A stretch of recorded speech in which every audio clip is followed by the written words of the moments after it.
Buenas tardes a todos y a todas y bueno, gracias a los organizadores. Bueno, bien, hoy los invito a atravesar el Atlántico ahora en esta tarde y viajamos rápidamente a Venezuela. Bien, el reconocimiento de la fotografía como objeto artístico y su inscripción dentro del tejido institucional del arte empezó en Venezuela en las últimas décadas del siglo XX, es decir, bastante tardío. Y este proceso comenzó primero con la adquisición de fotografías autorales por parte del Museo de Bellas Artes y de la Galería de Arte Nacional, que son como dos grandes museos venezolanos. Y también luego con la aparición de exposiciones de fotógrafos aficionados en espacios como el Ateneo de Caracas y galerías independientes. Otro factor concomitante fue el avance del arte conceptual.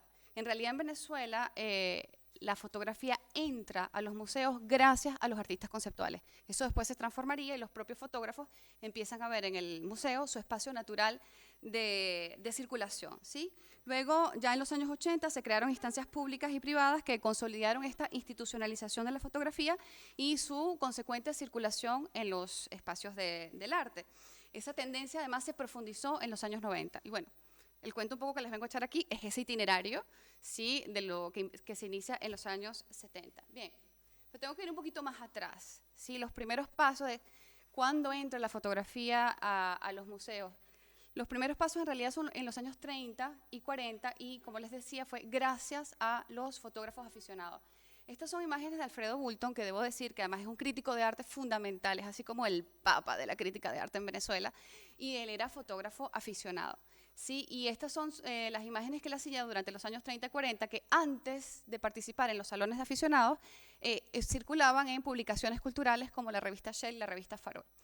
Entonces, digamos, son verdaderamente, aquí no son, él no es fotógrafo documental, es aficionado, ¿sí? Y estas eran las imágenes que hacía para aquella época y además él ganó varios de los premios asociados a los salones de aficionados, ¿sí?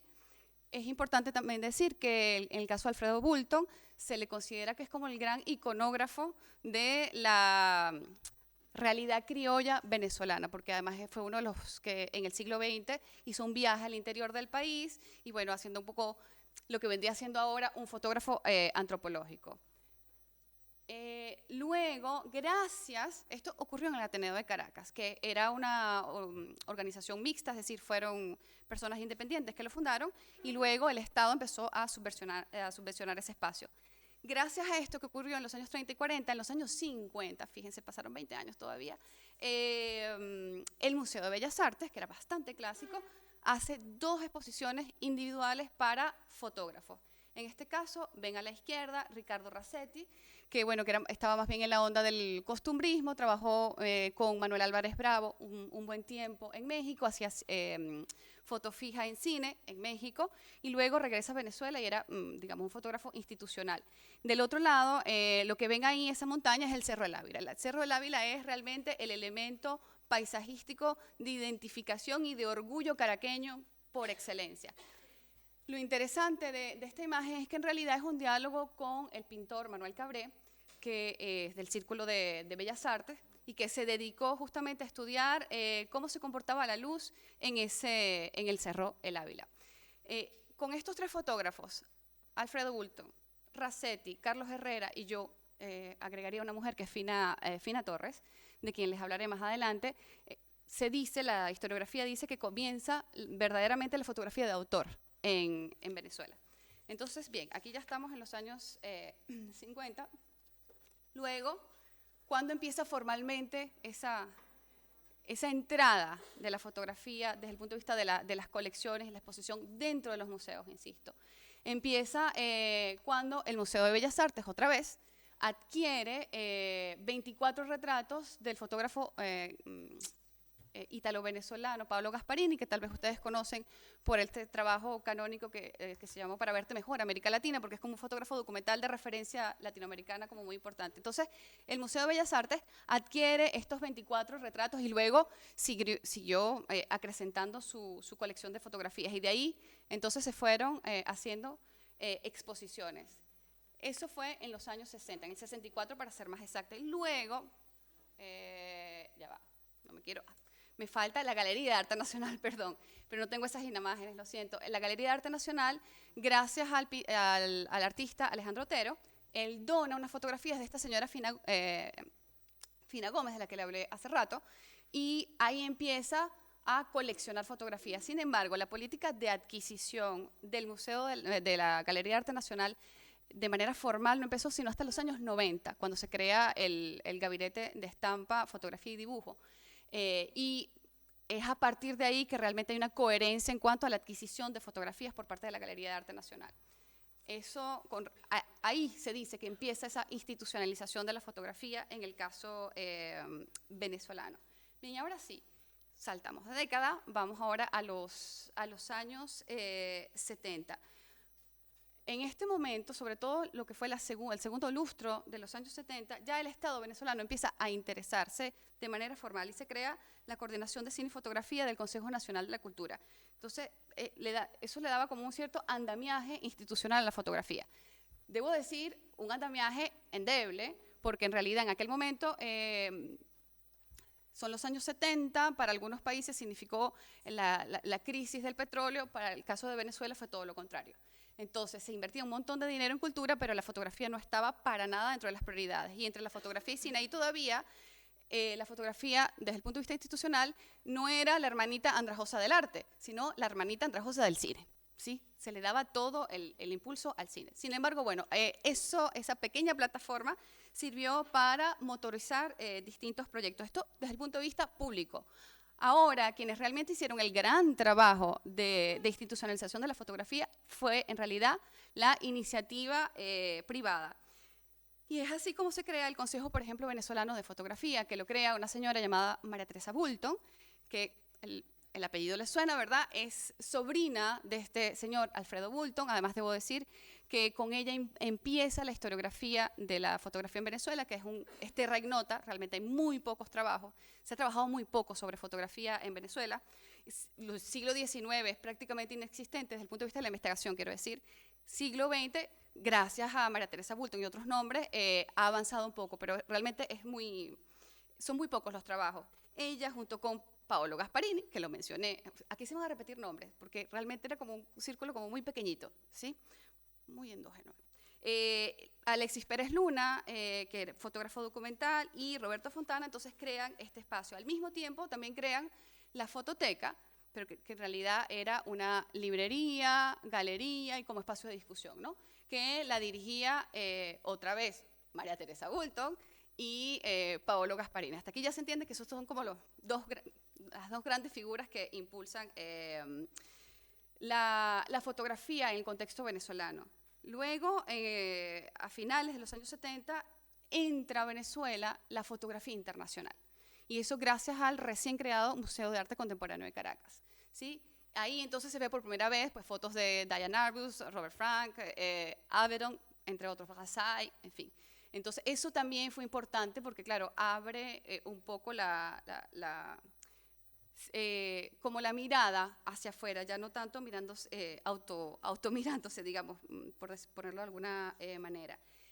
El Museo de Arte Contemporáneo de Caracas, entonces, gracias a su fotógrafo de planta, que es Ricardo Armas, que era un fotógrafo muy importante, él propone que se haga una gran exposición colectiva que se llamó Hecho en Venezuela, sobre todo como para ir cartografiando el quién es quién de la fotografía, qué lenguaje estamos utilizando, quiénes son los de la generación anterior, quiénes son los de esta, y bueno, así se hizo como un gran inventario porque ahí participaron fotógrafos de las generaciones anteriores, estos que al principio no se reconocían para nada, ni en el arte, había como una gran reticencia, o sea, hasta los años 70 los fotógrafos clásicos tenían una gran reticencia en reconocerse como artistas, verdaderamente, casi un desprecio y casi una aversión a eso. ¿Sí? Eso va cambiando en los años 70, entonces en esta exposición Hecho en Venezuela participa esta generación de fotógrafos documentales clásicos, pero también artistas conceptuales. Entonces empiezan a ver como las primeras manifestaciones de arte conceptual pero en clave fotográfica, y entran ahí. Y luego una fotografía de tipo social, que estos sí son estas imágenes que les estoy mostrando, de Alexis Pérez Luna y Vladimir Cerza, que forman parte de un grupo, de un colectivo que se llamó El Grupo. El grupo estaba formado por 6 fotógrafos y lo traigo aquí para mostrárselos porque, bueno, primero que fueron los primeros en organizar una exposición colectiva itinerante, ¿verdad?, por todo el país con autogestión.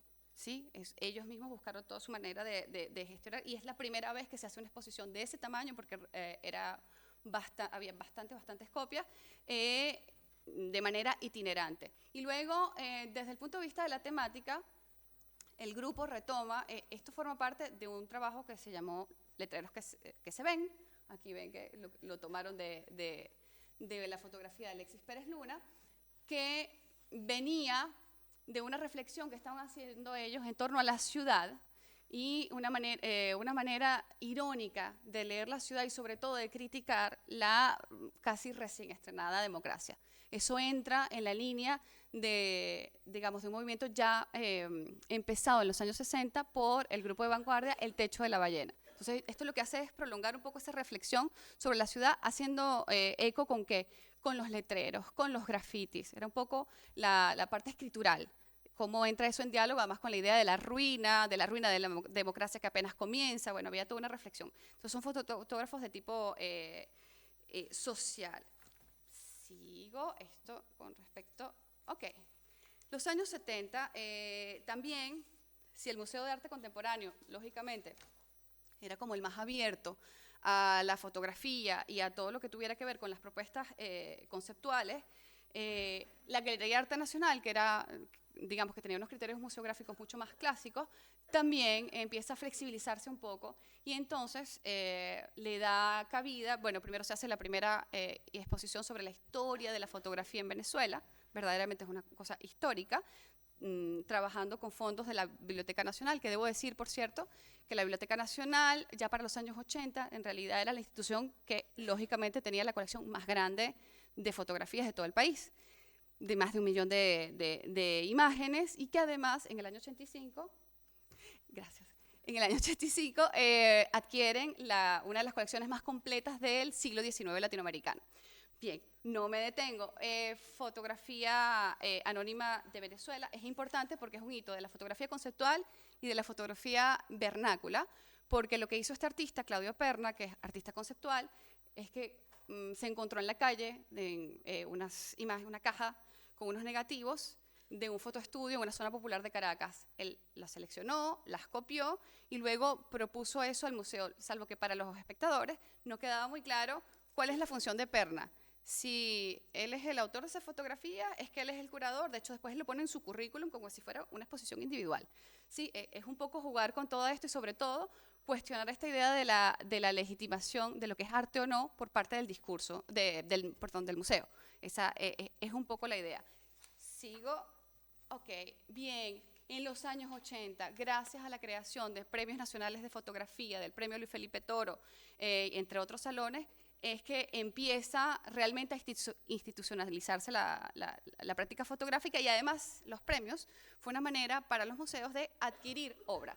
Entonces, el Museo de Bellas Artes, por ejemplo, con el premio Luis Felipe Toro, la idea era que los 3 primeros finalistas, la obra pasaba a formar automáticamente parte de la colección.